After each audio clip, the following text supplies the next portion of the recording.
मन पक्षी उड़ी जाए नील आकाशरे बहुत दूर रे अति आनंद रे प्रभु विरोधी रे।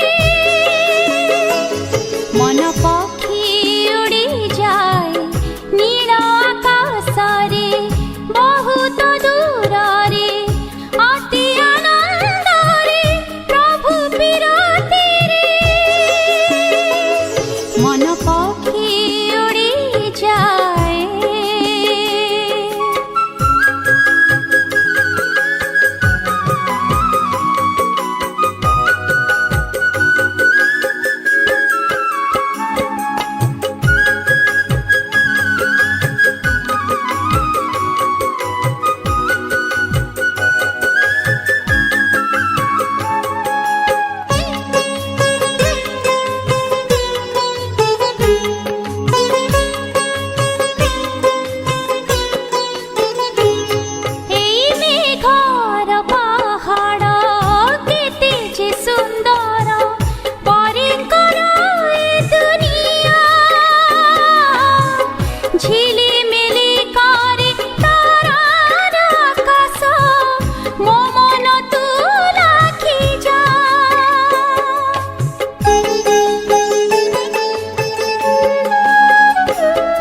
ଶାନ୍ତି।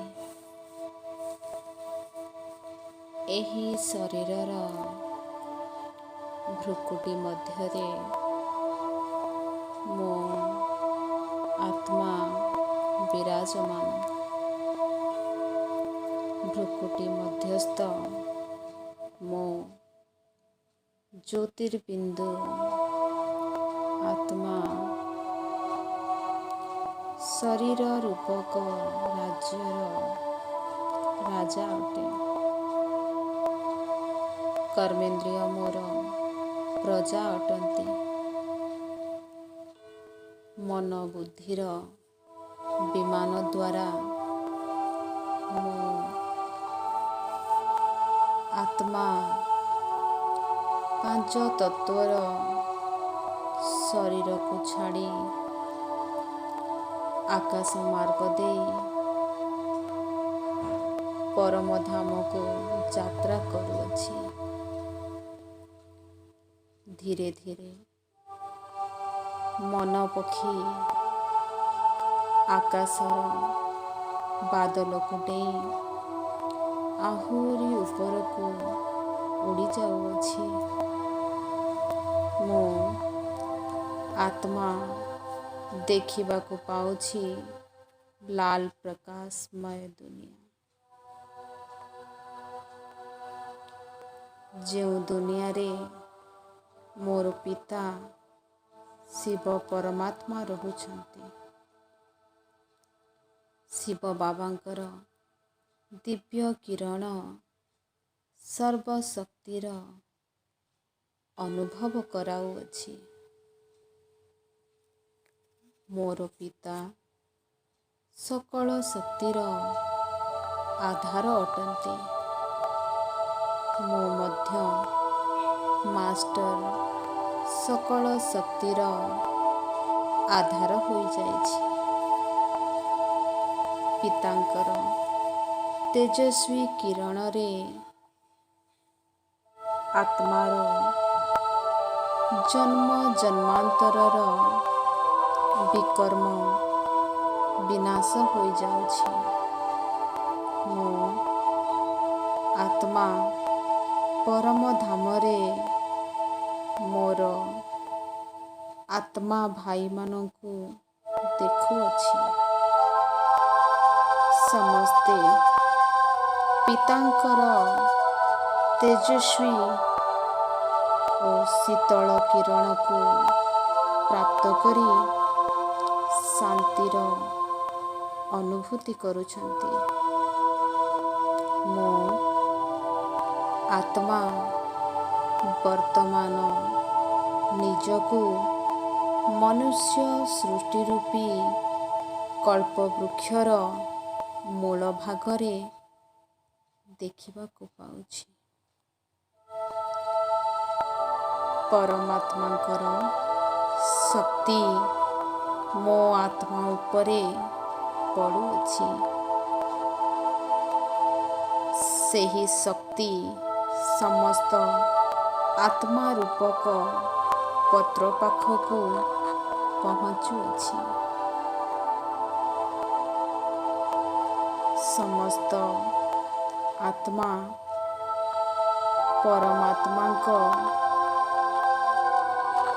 ପ୍ରକାଶକୁ ପ୍ରାପ୍ତ କରୁଛନ୍ତି। ଦୁଃଖ ଅଶାନ୍ତିରେ ଝାଉଁଳି ପଡ଼ିଥିବା ଆତ୍ମା ରୂପକ ପତ୍ର ପାଖକୁ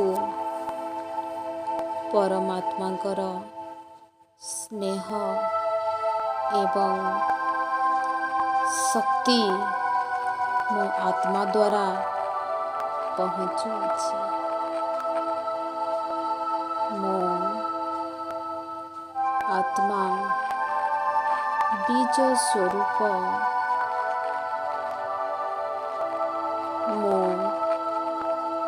ଆତ୍ମା ବୁଦ୍ଧି ରୂପକ ନେତ୍ର ଦ୍ୱାରା ଦେଖୁଅଛି। ମୋର ପିତା ପରମାତ୍ମା ବିଶ୍ୱରେ ପବିତ୍ରତାର କିରଣ ଦେଉଅଛନ୍ତି। ମୁଁ ମଧ୍ୟ ବିଶ୍ୱ ଉପରେ ନିଜକୁ କେନ୍ଦ୍ରିତ କରିନେଉଛି। ବିଶ୍ୱର କେନ୍ଦ୍ରବିନ୍ଦୁ ପରମାତ୍ମାଙ୍କର ଅତି ନିକଟରେ ମୋ ଆତ୍ମା ନିଜକୁ ଅନୁଭବ କରୁଅଛି। ପରମାତ୍ମାଙ୍କର ସପ୍ତ ରଙ୍ଗର କିରଣ ମୋ ଆତ୍ମା ମଧ୍ୟ ଦେଇ ବିଶ୍ୱରେ ପ୍ରବେଶ କରୁଅଛି। ବିଶ୍ୱର ପ୍ରତ୍ୟେକ ଆତ୍ମା ସୁଖ, ଶାନ୍ତି, ଆନନ୍ଦ, ପ୍ରେମ, ପବିତ୍ରତା, ଜ୍ଞାନ ଏବଂ ଶକ୍ତିର ଅନୁଭୂତି କରୁଛନ୍ତି। ମୋ ଆତ୍ମା ବର୍ତ୍ତମାନ ପୃଥିବୀ ମଧ୍ୟରେ ପ୍ରବେଶ କରି ମୋର ଏହି ମାଟିର ଶରୀରକୁ ଦେଖିପାରୁଛି। ଶରୀର ରୂପକ କୁଟିଆରେ ମୁଁ ଆତ୍ମା ଆଖି ଦ୍ୱାରା ଦେଖୁଅଛି। ମୋ ଆତ୍ମା ଶରୀର ରୂପକ ଡିବା ମଧ୍ୟରେ ଚମକୁଥିବା ମୂଲ୍ୟବାନ ହୀରା ଅଟେ। ମୋ ଆତ୍ମା ମଧ୍ୟରେ ପରମାତ୍ମାଙ୍କର ଶକ୍ତିଶାଳୀ କିରଣ ପହଞ୍ଚୁଅଛି। ସେହି କିରଣ ବାୟୁମଣ୍ଡଳକୁ ଶୁଦ୍ଧ ଏବଂ ପବିତ୍ର କରିଦେଉଅଛି। ପରମାତ୍ମାଙ୍କର ପବିତ୍ର କିରଣରେ ପ୍ରତ୍ୟେକ ମନୁଷ୍ୟ ଶାନ୍ତିର ଅନୁଭୂତି କରିପାରୁଛନ୍ତି। ସମସ୍ତ ଆତ୍ମା ପରମାତ୍ମାଙ୍କର ଜ୍ଞାନକୁ ପ୍ରାପ୍ତ କରୁଛନ୍ତି। ମୋ ଆତ୍ମା ଏହି ଶରୀରର ବୀଜ ଅଟେ। ଶରୀର ମୋର ବିସ୍ତାରିତ ରୂପ। ବାସ୍ତବରେ ସୂକ୍ଷ୍ମାତି ସୂକ୍ଷ୍ମ ମୁଁ ଆତ୍ମା ଜ୍ୟୋତିର୍ବିନ୍ଦୁ ସ୍ୱରୂପ ଅଟେ। ମୋ ଆତ୍ମା ବୀଜ ସ୍ୱରୂପ। ସୂକ୍ଷ୍ମାତି ସୂକ୍ଷ୍ମ ଏହି ଆତ୍ମା ରୂପକ ବୀଜ ମଧ୍ୟରେ 84 ଜନ୍ମର ଖେଳ ଭରି ହୋଇ ରହିଅଛି। ମୋ ଜ୍ୟୋତି ସ୍ୱରୂପ ଆତ୍ମା ସତ୍ୟ ଯୁଗରୁ ଆରମ୍ଭ କରି ତ୍ରେତୟା ଦ୍ୱାପର କଳି ମଧ୍ୟ ଦେଇ ସଙ୍ଗମ ଯୁଗରେ ପହଞ୍ଚିଅଛି। ଏହି ସଙ୍ଗମ ଯୁଗରେ ପରମପିତା ପରମାତ୍ମାଙ୍କର ସାନ୍ନିଧ୍ୟକୁ ପ୍ରାପ୍ତ କରିଅଛି। ମୋ ଜ୍ୟୋତିର୍ବିନ୍ଦୁ ଆତ୍ମା ପରମପିତା ପରମାତ୍ମାଙ୍କର ଦିବ୍ୟ ଜ୍ଞାନକୁ ପ୍ରାପ୍ତ କରି ଆଦି ମଧ୍ୟ ଅନ୍ତର ଗୁହ୍ୟ ଜ୍ଞାନକୁ ଜାଣିପାରିଛି। ମୋ ବୀଜ ସ୍ୱରୂପ ଆତ୍ମା ମଧ୍ୟରେ ସତ୍ୟ ଯୁଗର 8 ଜନ୍ମ, ତ୍ରେତୟାର 12 ଜନ୍ମ ଏବଂ ଦ୍ୱାପରର 21 ଜନ୍ମ, କଳିଯୁଗର 42 ଜନ୍ମ ଆଉ ସଙ୍ଗମ ଯୁଗର ଅଲୌକିକ ବ୍ରାହ୍ମଣ ଜନ୍ମ। ଏହି 84 ଜନ୍ମର ରହସ୍ୟ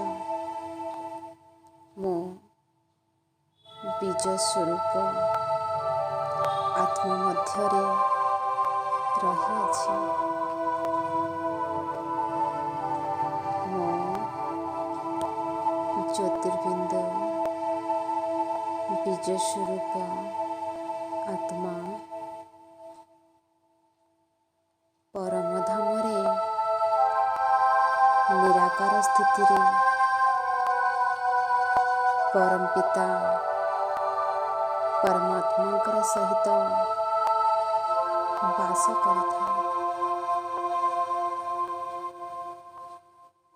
ସତ୍ୟ ଯୁଗରେ ମୋ ଜ୍ୟୋତି ସ୍ୱରୂପ ବୀଜ ସ୍ୱରୂପ ଆତ୍ମା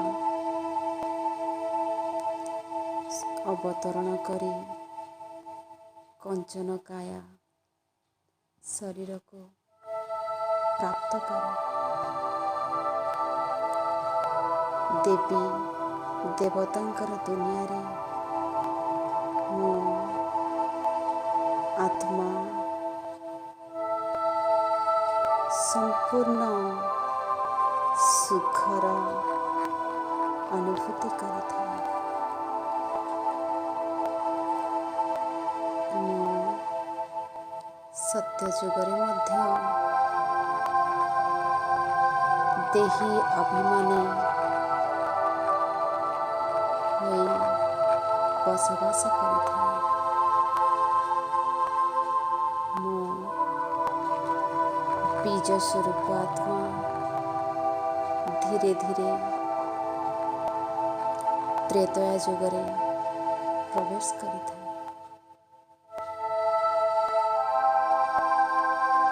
ତ୍ରେତୟାରେ ମଧ୍ୟ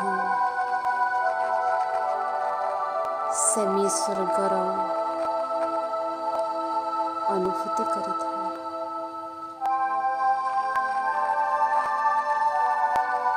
ପୁଣ୍ୟର କର୍ମ ଅନୁସାରେ ତ୍ରେତୟା ଯୁଗ ପରେ ମୁଁ ବୀଜ ସ୍ୱରୂପ ଆତ୍ମା ଦ୍ୱାପର ଯୁଗରେ ପହଞ୍ଚିଯାଏ।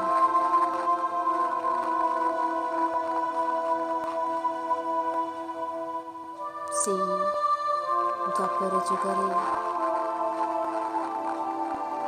ପୁଣି ମୋର ପରମ ପିତା ପରମାତ୍ମାଙ୍କର ଆରାଧନା କରେ।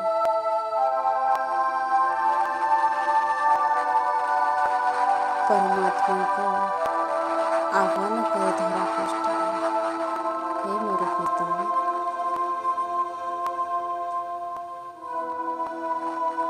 ଧରା ପୃଷ୍ଠରେ ଆଗମନ କରନ୍ତୁ। ଦ୍ୱାପର ଯୁଗରେ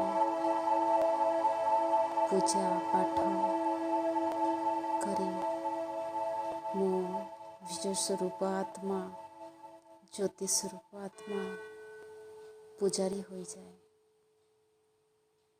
ମୋ ଆତ୍ମା କଳି ମଧ୍ୟରେ ପ୍ରବେଶ କରେ। ମୋ ଜ୍ୟୋତି ସ୍ୱରୂପ ବୀଜ ସ୍ୱରୂପ ଆତ୍ମା କଳିର ଅନ୍ତିମ ସମୟରେ ପରମାତ୍ମାଙ୍କୁ ଆହ୍ୱାନ କରେ, ହେ ମୋର ପିତା, ପତିତ ପାବନ ପୃଥିବୀ ପୃଷ୍ଠରେ ଓହ୍ଲାଇ ଆସନ୍ତୁ। ମୋ ଆତ୍ମା ପତିତ ପାପୀ ଅନ୍ୟାୟୀ ହୋଇଯାଇଛି। ମୋତେ ଆସି ଏହି ଧରାଧାମରୁ ମୁକ୍ତ କରନ୍ତୁ। ମୁଁ ବୀଜ ସ୍ୱରୂପ ଆତ୍ମା ନିଜର ପରିଚୟକୁ ପରମାତ୍ମାଙ୍କ ଦ୍ୱାରା ପ୍ରାପ୍ତ କରିଛି। ମୁଁ ଆତ୍ମା ପରମାତ୍ମାଙ୍କର ସନ୍ତାନ ଅଟେ। ଜ୍ୟୋତି ସ୍ୱରୂପ ସୂକ୍ଷ୍ମାତି ସୂକ୍ଷ୍ମ ଜ୍ୟୋତିର୍ବିନ୍ଦୁ ଆତ୍ମା। ମୋର ପିତା ପରମ ପିତା ଶିବ ବିଶ୍ୱର କଲ୍ୟାଣକାରୀ ଅଟନ୍ତି। ମୁଁ ମଧ୍ୟ ପିତାଙ୍କ ସଦୃଶ ବିଶ୍ୱ କଲ୍ୟାଣକାରୀ ଅଟେ। ପରମାତ୍ମାଙ୍କର ପ୍ରଦତ୍ତ ଦିବ୍ୟ ବୁଦ୍ଧି ଦ୍ୱାରା ସମସ୍ତ ଆତ୍ମାଙ୍କ ନିକଟକୁ ଶୁଭ ସଂକଳ୍ପର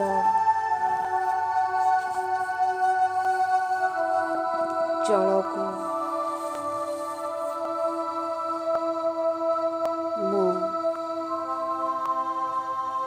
ବୀଜ ସ୍ୱରୂପ ଆତ୍ମା ପଠାଉଛି। ପ୍ରତ୍ୟେକ ଆତ୍ମା ବ୍ୟର୍ଥରୁ ମୁକ୍ତ ହୋଇଯାଉଛନ୍ତି। ମୁକ୍ତି ଜୀବନ ମୁକ୍ତିକୁ ପ୍ରାପ୍ତ କରୁଅଛନ୍ତି। ମୁଁ ଜ୍ୟୋତିର୍ବିନ୍ଦୁ ଆତ୍ମା ଶୁଭ ସଂକଳ୍ପର ଜଳକୁ ମନୁଷ୍ୟ ସୃଷ୍ଟି ରୂପୀ କଳ୍ପବୃକ୍ଷ ଉପରେ ସିଞ୍ଚନ କରୁଅଛି। ମୁଁ ଆତ୍ମା ଜ୍ୟୋତି ସ୍ୱରୂପ, ପ୍ରକାଶ ସ୍ୱରୂପ, ବୀଜ ସ୍ୱରୂପ ଅଟେ। ମୁଁ ବୀଜ ସ୍ୱରୂପ ଆତ୍ମା ପରମାତ୍ମାଙ୍କର ଅତି ନିକଟତର ସୂକ୍ଷ୍ମାତି ସୂକ୍ଷ୍ମ ଜ୍ୟୋତିର୍ବିନ୍ଦୁ ଆତ୍ମା ଅଟେ। ମୁଁ ବୀଜ ସ୍ୱରୂପ ଆତ୍ମା ଧରା ପୃଷ୍ଠରେ ଅବତରଣ କରି ସୃଷ୍ଟି ରଙ୍ଗମଞ୍ଚରେ ସୁଖ ଦୁଃଖର ଖେଳ ଖେଳୁଅଛି। ସୃଷ୍ଟି ରୂପକ ବାଜାରରେ ପାପ ପୁଣ୍ୟର ବ୍ୟବସାୟ କରୁଅଛି। ମୁଁ ବୀଜ ସ୍ୱରୂପ ଆତ୍ମା ମନୁଷ୍ୟ ସୃଷ୍ଟି ରୂପୀ କଳ୍ପବୃକ୍ଷର ଆଧାର ଅଟେ। ମୁଁ ଜ୍ୟୋତିର୍ବିନ୍ଦୁ ଆତ୍ମା ପରମାତ୍ମାଙ୍କ ଠାରୁ ପ୍ରାପ୍ତ କରୁଥିବା ଦିବ୍ୟ କିରଣ, ସ୍ନେହ, ଶକ୍ତି ପ୍ରତ୍ୟେକ ପିତାଙ୍କ ଠାରୁ ଆସୁଥିବା ଖଜାନାକୁ ମୁଁ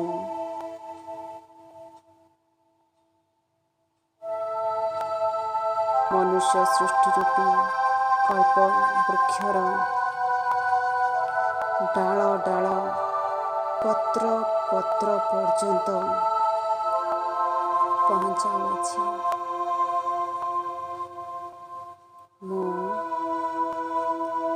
ଆତ୍ମା ଜ୍ୟୋତି ସ୍ୱରୂପ, ପ୍ରକାଶ ସ୍ୱରୂପ, ବୀଜ ସ୍ୱରୂପ। ଏହି ଶରୀରର ଭ୍ରୁକୁଟି ସିଂହାସନରେ ମୁଁ ବୀଜ ସ୍ୱରୂପ ଆତ୍ମା ବିରାଜମାନ। ମୁଁ ଜ୍ୟୋତି ସ୍ୱରୂପ ସୂକ୍ଷ୍ମାତି ସୂକ୍ଷ୍ମ ଜ୍ୟୋତିର୍ବିନ୍ଦୁ ଆତ୍ମା ଅଟେ।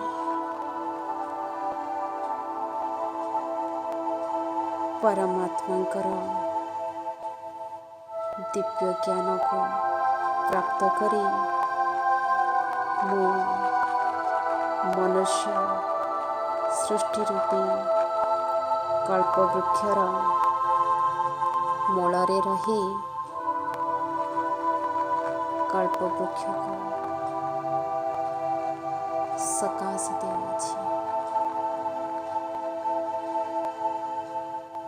ମୁଁ ବୀଜ ସ୍ୱରୂପ ଆତ୍ମା ଜ୍ୟୋତି ସ୍ୱରୂପ ଆତ୍ମା ପ୍ରକାଶ ସ୍ୱରୂପ ଆତ୍ମା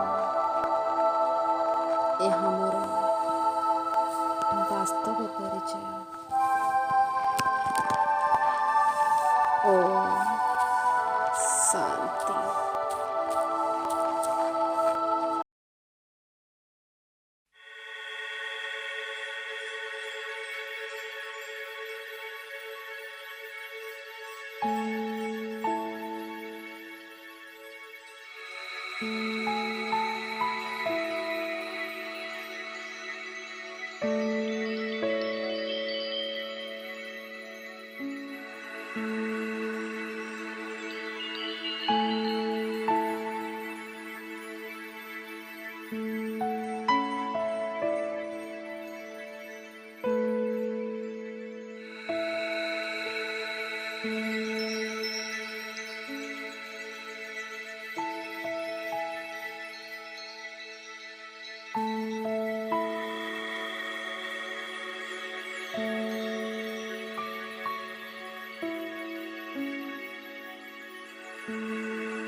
प्रभु तुमे निराकार शिव नाम तुमरा शिव नाम तुमरा प्रभु तुमे निराकार शिव नाम तुमरा शिव नाम तुमरा रूप तुम ज्योतिर्बिंदु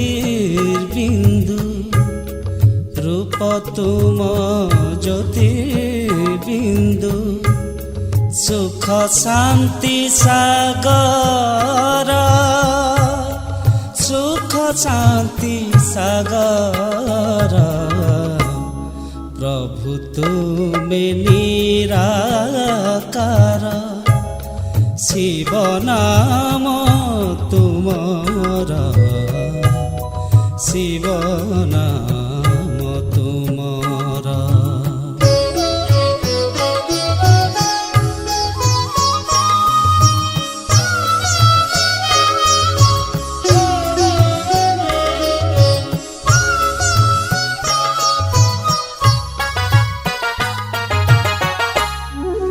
मुक्तिदाता बरदाता सृष्टिर रचयिता मुक्तिदाता बरदाता सृष्टिर रचयिता कल्याणकारी तुमे मो तुमे परम पिता तुमे परम पिता संगम रे आसी तुमे उपकार कर सुख शांति सागर प्रभु तुमे निराकार शिव नाम तुमरा शिव नाम तुमरा